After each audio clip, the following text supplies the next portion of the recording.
या अगोदर आपण केमिकल प्रॉपर्टीज ऑफ अल्किन्स बघत असताना अल्किनच्या ॲडिशन रिॲक्शनमधल्या 3 रिॲक्शन यापूर्वीच पाहिलेले आहेत. त्याच्यामध्ये addition of hydrogen, addition of halogen, addition of hydrohalogen. That is hydrogenation, halogenation and hydrohalogenation. या 3 रिॲक्शन आपण यापूर्वीच पाहिलेल्या आहेत. आज आपल्याला त्याच्या पुढची रिॲक्शन म्हणजे reaction of alkene with cold and concentrated H2SO4 किंवा this reaction is also known as hydration of alkene. Hydration of alkene असं का म्हणायचं ते आपण रिॲक्शन बघितल्यानंतर तुमच्या त्या ठिकाणी लक्षात येईल. या रिॲक्शनमध्ये आपण H2SO4 चा मॉलिक्यूल अल्किन जवळ ऍड करतोय आणि indirectly we are adding water molecule through H2SO4. So this reaction is called as hydration of alkene. Hydration means addition of water and hydrogenation means addition of hydrogen molecule. तर हे दोन्ही word जे आहेत ते hydration आणि हायड्रोजनेशन याच्यामधला फरक आपण या ठिकाणी लक्षात घेतला पाहिजे. हे आहे hydration, that is addition of water molecule to alkene. तर या ठिकाणी रिॲक्शन आपण बघूया. याच्यामध्ये when propene that is CH3CH double bond CH2 it is treated with cold and concentrated H2SO4. Sulphuric acid जे आहे ते कोल्ड कंडिशनमध्ये 0 डिग्रीला आपण ते त्या ठिकाणी रिॲक्शन कॅरी आउट करतोय. तर तो बायफर्गेट करून आपण लिहिलाय HOSO3H. तर कॉन्सन्ट्रेटेड H2SO4 बरोबर जेव्हा आपण अल्किनची या ठिकाणी प्रोपीन ही घेतलेले आपण त्याची रिॲक्शन करतोय तेव्हा in first step this sulphuric acid is added at carbon carbon double bond and we get alkyl hydrogen sulphate as an intermediate. या ठिकाणी या प्रोपीन मधला हा जो कार्बन कार्बन डबल बॉन्ड आहे त्या ठिकाणी हा H2SO4 चा मॉलिक्यूल ऍड होणार आहे. आपण या ठिकाणी नंबर करूया. यातला हा कार्बन 1, 2 आणि 3. That is carbon first and second they carries carbon carbon double bond. या कार्बन कार्बन डबल बॉन्ड जवळ हा H2SO4 चा मॉलिक्यूल ऍड होणार आहे. कशा पद्धतीने ऍड होणार आहे तर यात असणारा हा हायड्रोजन ॲटम तो it is added to first carbon atom because addition of concentrated H2SO4 it takes place according to Markovnikov's rule. मार्कोनिकॉफच्या रूल नुसार याचं ऍडिशन होतं. म्हणजे याच्यातला निगेटिव्ह पार्ट जो आहे it is added to more substituted or in another word carbon carrying less hydrogen atom. याच्यातला 2 नंबरचा कार्बन हा मोर सबस्टिट्यूटेड आहे किंवा ज्याच्यावरती कमी नंबर ऑफ हायड्रोजन दिसतात. कारण या 2 नंबरच्या कार्बनवरती एकच हायड्रोजन आहे तर पहिल्या नंबरच्या कार्बनवरती 2 हायड्रोजन आहेत. तर या सल्फ्युरिक ऍसिड मधला निगेटिव्ह पार्ट कोणता आहे तर OSO3H मायनस हा निगेटिव्ह पार्ट आहे. तर H प्लस हा पॉझिटिव्ह पार्ट आहे. तर this negative part of addendum or reagent it is added to more substituted carbon atom. तर यातला 2 नंबरचा कार्बन ॲटम हा मोर सबस्टिट्यूटेड आहे त्याच्यामुळे त्याच्यावरती हा OSO3H ऍड होईल आणि H प्लस जो आहे तो लेस सबस्टिट्यूटेड असणाऱ्या 1 नंबरच्या कार्बनवरती ऍड होईल आणि त्याच्यामुळे आपल्याला मिळेल CH3CH OSO3H. त्याच्यामुळे CH3CH OSO3H आणि हा CH2 it is converted into CH3 and this is our intermediate that is alkyl hydrogen sulphate. आता या ठिकाणी अल्किल ग्रुप कोणता आहे तर हा आयसोप्रोपाइल अल्कोहोल 1, 2, 3 कार्बनचा अल्केन प्रोपेन आणि त्याचा अल्किल ग्रुप होईल प्रोपाइल म्हणून हा झाला आयसोप्रोपाइल. दिस हायड्रोजन आणि SO4 हा झाला तुमचा सल्फेट. त्यामुळे झाला हा आयसोप्रोपाइल हायड्रोजन सल्फेट. हा इंटरमिडिएट मिळणार आहे. This is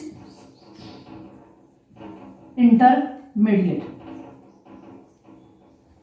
this intermediate when it is diluted in water and heated In the next step, actual addition of water molecule takes place. Here this water molecule H2O is written as HOH, that is H2O. हा molecule वॉटरचा जो आहे तो second step मध्ये, ही step second म्हणूया आपण, step second, आणि ही आहे ती स्टेप फर्स्ट. तर या ठिकाणी दुसऱ्या स्टेप मध्ये हा वॉटर मॉलिक्यूल जो आहे तो या अल्किल हायड्रोजन सल्फेटच्या मॉलिक्यूलला ऍड होणार आहे. कसा ऍड होणार आहे तर या ठिकाणी आपण H is added on OSO3H side and OH is added on carbon side. त्याच्यामुळं we get the product CH3CHOH, CH3CHOH, CH3. That is, this is our 2-propanol. हा त्या ठिकाणी अल्कोहोल मिळाला plus H2SO4. Sulfuric acid is regenerated. That means in this step, actual water molecule is added through sulfuric acid. So it is indirect addition of water molecule to carbon-carbon double bond. So we have named this reaction as hydration of alkene. त्याच्यामुळे आपण या रिएक्शनला hydration of alkene असं म्हटलेलं आहे, किंवा दुसऱ्या अर्थानं it is the addition of cold and concentrated H2SO4 to alkene. दुसऱ्या अर्थानं आपण H2SO4 चा मॉलिक्यूल त्या ठिकाणी ऍड करतोय. तर this reaction happens in 2 step. First step is the addition of cold and concentrated H2SO4 and the second step is actual addition of water molecule. प्रत्यक्षातलं addition हे सेकंड स्टेप मध्ये त्या ठिकाणी होणार आहे. And this addition of sulphuric acid it takes place according to Markovnikov's rule. मार्कोनिकॉफच्या रूलनुसार हे ऍडिशन त्या ठिकाणी होत असतं. तर हे या रिॲक्शनच्या बाबतीमधल्या काही महत्वाचे पॉइंट त्या ठिकाणी सांगता येतील. आता याच्यातल्याच काही रिॲक्शन या ठिकाणी दिलेले आहेत. तर दुसरं रिॲक्शन जी आहे it is इथिन when created with cold and concentrated H2SO4. What should be the product. Product काय असणार आहे. तिसरं एक्झाम्पल आहे त्याच्यामध्ये 2-मिथाइल इन प्रॉप 1 इन. प्रोपीन मध्ये जर तुम्ही वॉटर मॉलिक्यूल ऍड केला तर प्रॉडक्ट काय असेल. The reactive alkenes like two methyl prop 1 in when treated with water in presence of cold and concentrated H2SO4, direct addition of water molecule takes place, and this addition it will take place at carbon-carbon double bond. Then what should be the product. तर हे तुम्हाला त्या ठिकाणी होमवर्कसाठी तुम्ही करायचं आहे. तर काही रिॲक्टिव्ह अल्किन्स आहेत त्यांची जर रिॲक्शन पाण्याबरोबर आपण कोल्ड अँड कॉन्सन्ट्रेटेड H2SO4 मध्ये केली तर डायरेक्ट या पद्धतीनं ही रिॲक्शन आपण लिहू शकतो. वॉटरचं ॲडिशन या ठिकाणी कार्बन-कार्बन डबल बॉन्डला दाखवायचं आहे. तर हे ॲडिशन जे आहे ते मार्कोनिकॉफच्या रूलनुसार होत असल्यामुळं कोणता प्रायमरी अल्कोहोल आणि कोणतं सेकंडरी अल्कोहोल्स तयार होतात हे आपल्याला या ठिकाणी सांगता येईल. तर या पद्धतीनं कोणते प्रायमरी अल्कोहोल्स आपल्याला तयार करता येईल याच्यावरती तुम्ही विचार करायचा आहे. हा तुमचा आहे तो सेकंडरी अल्कोहोल आहे. हा मात्र याच्यामध्ये तयार होणारा अल्कोहोल जो आहे तो तुमचा CH3CH2OH म्हणजे इथेनॉल हा तुमचा प्रायमरी अल्कोहोल त्या ठिकाणी तयार होणार आहे. तर तयार होणाऱ्या प्रॉडक्ट खाली तुम्ही प्रायमरी कोणता सेकंडरी कोणता हे सुद्धा त्या ठिकाणी मेन्शन करायचं आहे. तर हे झाली आपली चौथी reaction of alkene, that is hydration of alkene or addition of cold and concentrated H2SO4. त्याच्यानंतरची पुढची 5व्या क्रमांकाची ॲडिशनची रिॲक्शन अल्किनची जी आहे ती आहे ओझोनोलिसिस or addition of O3. O3 म्हणजे ओझोन. ओझोनचा मॉलिक्यूल ॲड या कार्बन-कार्बन डबल बॉन्ड जवळ होतो. तर तो कशा पद्धतीनं होतो तर त्यासाठी आपण ही रिॲक्शन बघूया. CH2 double bond CH2 plus O3 in presence of CCl4, that is carbon tetrachloride, that gives ethyl ozonide. That is, in first step unstable ozonide is formed, and this ozonide on treating with water in presence of zinc dust it will gives corresponding aldehyde and or ketone. This is important. That means it may form aldehyde or ketone or both at a time. So we have said that the product of second step is aldehyde and or ketone plus zinc oxide. तर या ठिकाणी ethene मोलिक्यूलची reaction आपण ozone बरोबर करतोय. ओझोनचा molecule हा carbon carbon double bond जवळ ऍड होणार आहे.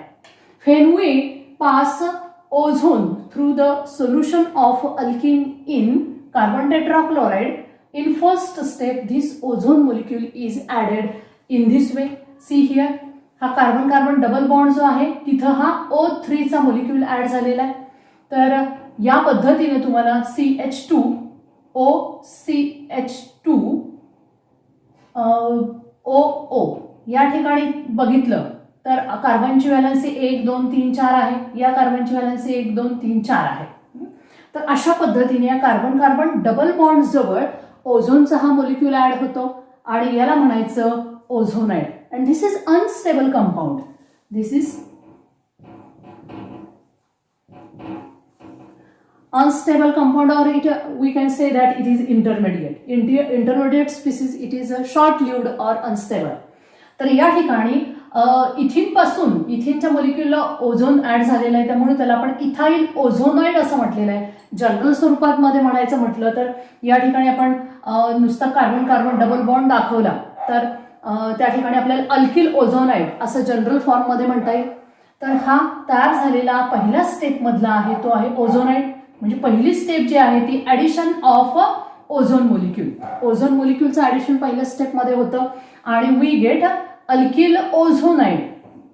दिस alkyl ozonide when treated with water in presence of zinc dust. Zinc डस्टच्या प्रेझेन्स मध्ये ही रिॲक्शन कॅरी आउट करायची आहे.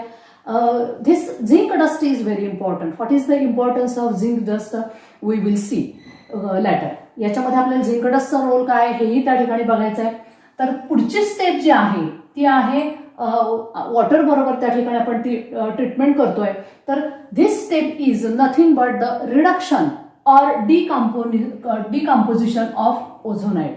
या स्टेपला रिडक्शनची स्टेप म्हणा किंवा डिकम्पोजिशन ऑफ ओझोनाइड असं म्हटलं तरी चालेल. रिडक्शन का म्हणायचं? कारण in this step if we see that the bond breaks in this way.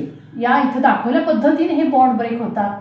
या ठिकाणचा ऑक्सिजन हा जो आहे तो सुट्टा होतो आणि हा ऑक्सिजन या कार्बनकडे आणि हा लेफ्ट साईडचा ऑक्सिजन या लेफ्ट साईडच्या कार्बनवरती जाणार आहे. या ठिकाणी कार्बनची व्हॅलन्सी 1 न कमी झाली आणि ऑक्सिजनची सुद्धा 1 न कमी झाली. त्यामुळे it forms HCH double bond O.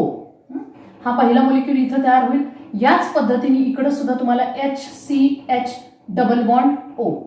तर हा दुसरा मोलिक्यूल अशा पद्धतीनं फॉर्माल्डिहाइडचे 2 मोलिक्यूल, हा एक मोलिक्यूल आणि हा एक मोलिक्यूल, असे फॉर्माल्डिहाइडचे 2 मोलिक्यूल या ठिकाणी तयार होतील आणि या ठिकाणी झिंक ऑक्साईड ZnO या ठिकाणी झिंक ऑक्साईड तयार होणार आहे.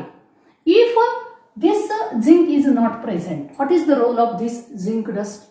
हा जर झिंक प्रेझेंट नसेल तर this oxygen it reacts with water to form H2O2, hydrogen peroxide तयार होतो. and as we know that it is a strong oxidizing agent, it will oxidize this formed aldehyde to corresponding acid.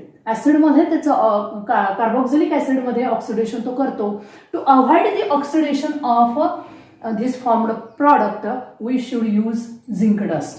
हे होणारं further oxidation टाळण्यासाठी म्हणून zinc डस्टचा वापर केला जातो. Zinc डस्टमुळं हा ऑक्सिजन जो आहे तो it doesn't form H2O2. H2O2 तो देत नाही, तो it is arrested in the form of zinc oxide. Zinc ऑक्साईडच्या स्वरूपामध्ये तो त्या ठिकाणी बांधला जातो, बॉन्ड केला जातो. त्याच्यामुळं झिंक डस्ट इज इम्पॉर्टंट. त्यामुळे आपण या ठिकाणी म्हटलंय what is the importance of zinc dust to avoid the further oxidation असं आपल्याला सांगता येईल. आता या स्टेपला आपण डिकम्पोजिशन किंवा रिडक्शन असं म्हटलेलं आहे. डिकम्पोजिशन का? तर ह्या ओझोनाइडचा या ठिकाणी डिकम्पोजिशन झालंय, या पद्धतीनं डिकम्पोजिशन झालंय. आणि रिडक्शन का म्हणायचं?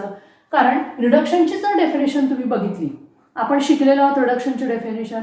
Reduction means addition of hydrogen or removal of oxygen, अशी आपण डेफिनेशन बघितली आहे. तर या ठिकाणी आपण ऑक्सिजन रिमूव्ह करतो म्हणून it is nothing but reduction. तर सेकंड स्टेप ही रिडक्शनची किंवा कंपोजिशन ऑफ ओझोनाइड असं म्हणता येईल. तर पहिली स्टेप जी आहे ती ॲडिशन ऑफ ओझोन.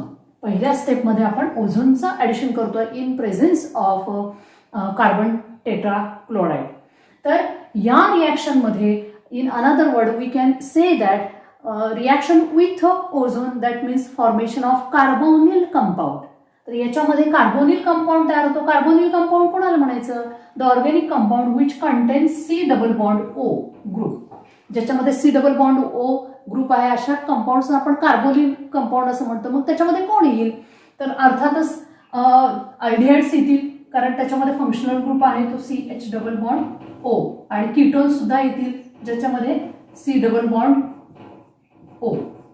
या पद्धतीनं आपल्याला सांगता येईल हे दोन फंक्शनल ग्रुप येतील. शिवाय कार्बोक्सिलिक ऍसिडिक ग्रुपमध्ये सुद्धा C डबल बॉन्ड आहे.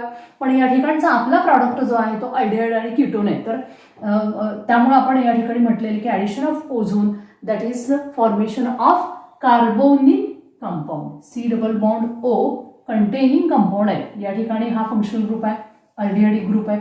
किंवा पुढचं जर एक्झाम्पल तुम्ही बघितली, या ठिकाणी आपण दुसरं एक्झाम्पल घेतलंय ते CH3 CH double bond CH2 that is propene when it is created with ozone. Ozone बरोबर रिॲक्शन केल्यानंतर अर्थातच या डबल बॉन्ड जवळ ओझोनचा मोलिक्यूल ऍड होईल पहिल्या स्टेपमध्ये, आणि तयार झालेला ओझोनाइड जो आहे तो सेकंड स्टेपमध्ये झिंक डस्टच्या प्रेझेन्समध्ये डिकम्पोज होईल आणि आपल्याला त्या ठिकाणी एक मोलिक्यूल CH3CHO म्हणजे ॲसिटाल्डिहाइडचा आणि दुसरा मोलिक्यूल हा फॉर्माल्डिहाइडचा मिळेल. तर या एक्झाम्पलमध्ये जर तुम्ही सोडून बघितलं तर तयार होणारा एक मोलिक्यूल हा ॲसिटोनचा, या एक्झाम्पलसाठीचा CH3 C double bond O CH3 that is acetone. म्हणजे या ठिकाणी इथं ब्रेक होईल, इकडे एक ऑक्सिजन आणि इकडे एक ऑक्सिजन ऍड होणार आहे, प्लस फॉर्माल्डिहाइड HCHO. म्हणजे या ठिकाणचा CH2चं कन्व्हर्जन HCHO फॉर्माल्डिहाइड मध्ये होणार आहे. Formaldehyde plus zinc oxide. हा तिसरा ऑक्सिजन आहे तो झिंक बरोबर जाईल आणि हे दोन जे ऑक्सिजन ॲटम आहेत ते तुमचे त्या ठिकाणी एक मोलिक्यूल हा ॲसिटोनचा आणि दुसरा फॉर्माल्डिहाइडचा मिळेल. म्हणजे या रिॲक्शन मध्ये तुम्हाला अल्डिहाइड आणि कीटोन हे दोन्ही मोलिक्यूल मिळालेले आहेत. म्हणून आपण या ठिकाणी म्हटलेलं आहे product contains aldehyde and or ketone. Aldehyde नुसतं असेल किंवा कीटोन असेल किंवा दोन्ही असू शकतात. म्हणून आपण या ठिकाणी लिहिले the product contain carbonyl compound that is aldehyde and or ketone. तर हे झाली आपली ओझोनोलिसिसची reaction. This test or this reaction it is used to locate the position of carbon-carbon double bond. Carbon double bond दिलेल्या compound मध्ये कुठं आहे हे शोधण्यासाठी, तसंच it is also used to indicate the number of carbon double bond present in the organic compound. तर दिलेल्या organic compound मध्ये किती number of carbon double bond आहेत आणि कोणत्या पोझिशनवरती कार्बन डबल बॉन्ड आहे हे दाखवण्यासाठी, इंडिकेट करण्यासाठी म्हणून ही रिॲक्शन वापरली जाते. कारण ओझोनची किती मोलिक्यूल वापरले गेले त्याच्यावरनं आपल्याला किती कार्बन डबल बॉन्ड प्रेझेंट आहेत हे सांगता येईल आणि तयार होणाऱ्या प्रॉडक्टवरून हा कार्बन डबल बॉन्ड कोणत्या पोझिशनला आहे हेही सांगता येतं. So this test that is ozonolysis or addition of ozone is used to indicate or to locate the position and number of carbon double bond in the compound. तर ही त्याच्यातली addition reaction मधली पाचवी रिॲक्शन ओझोनोलिसिस या पद्धतीनं आपल्याला सांगता येईल.